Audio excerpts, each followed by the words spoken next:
Oh. Welcome to Story Lab. This week, we're taking a look at the source of every single good gift.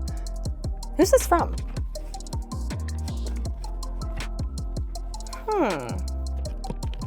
The plot thickens.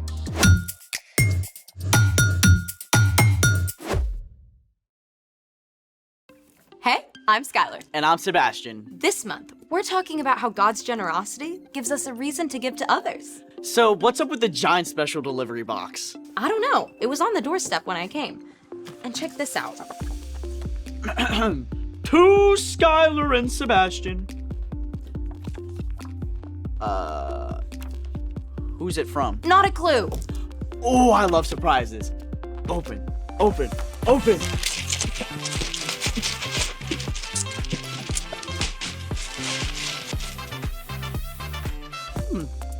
There's a note. The festive season has just begun, so now it's time to make something fun. A surprise challenge. Got Sticks. leaves, Flowers. Ooh, it smells good. Ooh, seashells. Another flower. Oh, wait, can we eat these? Wait, I need something.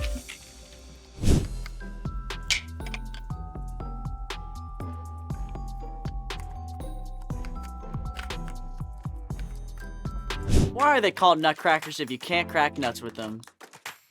We're supposed to make something with all this stuff, not eat it. Well, what else is in here?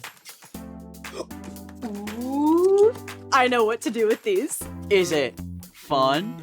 Oh yeah, let's make it. Today, we're going to turn fire green. What? I'm so in. We need these pine cones and a couple of other things. Isopropyl alcohol, also known as rubbing alcohol, copper sulfate, a bowl, a lighter, gloves, and I think that's about it. Okay, put one pine cone in a bowl. Step 1, pour the isopropyl alcohol over the top of the pine cone, Aha! Alcohol is flammable. which means it can catch on fire and burn easily.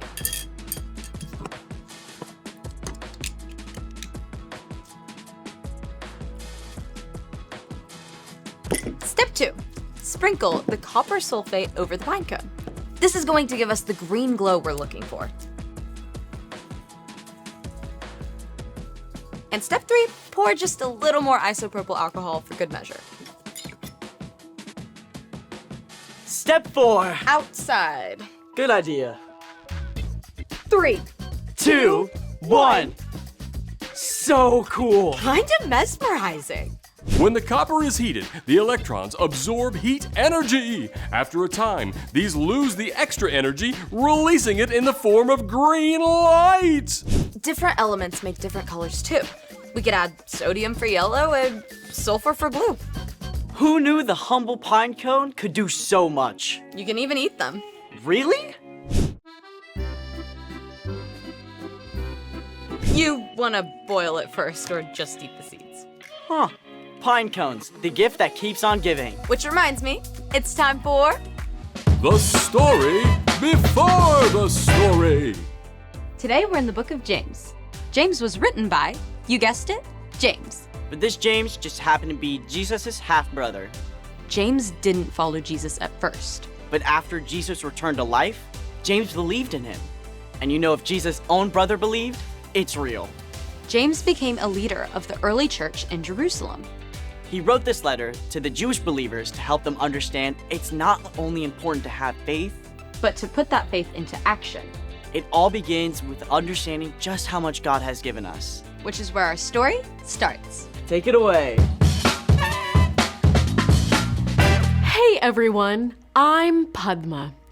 James wrote just one small book of the Bible, and it is packed with short, punchy statements that are basically mic drop moments. Today's verse is no exception. Every good and perfect gift is from God. Mic drop! There it is. In fact, I bet we can memorize this right now. So say it with me. Every good and perfect gift is from God. One more time. Every good and perfect gift is from God. Great! Now that's locked in your brain, let's unpack what it means. See, whatever is good in your life, from the tiniest thing to the most amazing thing, comes from God. Imagine that all the good things you have are wrapped up in a box. It's easy to look at someone else and feel like they have more than you. But the truth is, you will always have less than some people and more than others. The important thing is to stay focused on what God has given you. And God's most amazing gifts to you are not ones that you can rip off the paper to open up. First of all, God has given you life. And every single breath you take, God is literally holding you together. God's given you people to love you and care for you. And God made everything we have to eat too. And there's so much more. God created this incredible world for you to live in. Beautiful forests, rushing rivers, and sky forever. All kinds of creatures, from adorable to awe-inspiring. There's no end to what gifts we can discover in God's incredible creation.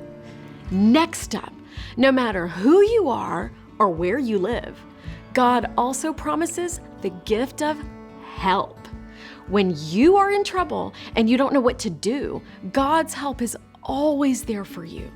God might give you wisdom through the words of Scripture or guidance as you talk with a trusted adult.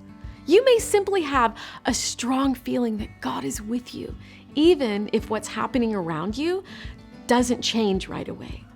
And then there's the biggest good gift of all time, the gift that we celebrate every Christmas, the gift we celebrate every Easter, the gift of God's very own Son, Jesus. No matter who you are, where you are, or what you've done, Jesus is for you.